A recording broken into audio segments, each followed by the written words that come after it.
C'est encore une chaise vide qu'a laissé Claude Roiron ce matin au Conseil général d'Indre-et-Loire. L'ex-présidente a une fois de plus décidé de ne pas venir, mais à la différence de la dernière séance publique, elle a donné son pouvoir à un fidèle, Alain Kerbriand.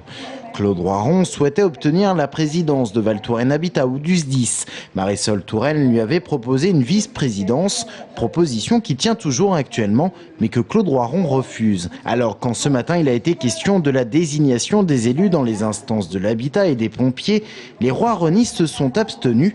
Au total, 7 voix sur les 23 de la majorité, mais pas de quoi inquiéter Marisol Touraine. Il y a une majorité qui est engagée dans le travail. Certains de ceux qui se sont abstenus d'ailleurs ont souhaité prendre des responsabilités et sont engagés dans les organismes pour lesquels ils n'ont pas nécessairement voté.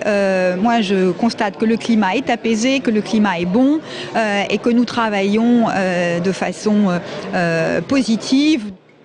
Officiellement, la majorité est donc unie au Conseil général d'Indre-et-Loire. Les roironistes ne souhaitent d'ailleurs pas former de groupe indépendant. Cela dit, ils restent vigilants. Ce sera une vigilance de tous les moments, ce qui est normal, puisque on est là aussi pour continuer un programme qui avait été engagé par Claude Roiron et l'équipe dont je faisais partie.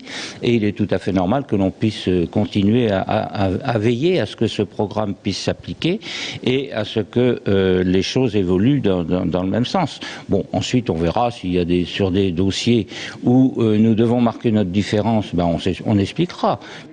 S'inscrire dans la continuité, c'est ce que déclare Marisol Touraine. Le groupe majoritaire ne porte désormais plus l'appellation Un nouveau souffle pour la Touraine, symbole de cette fameuse continuité. Mais la nouvelle présidente compte bien marquer de son empreinte l'action du Conseil général.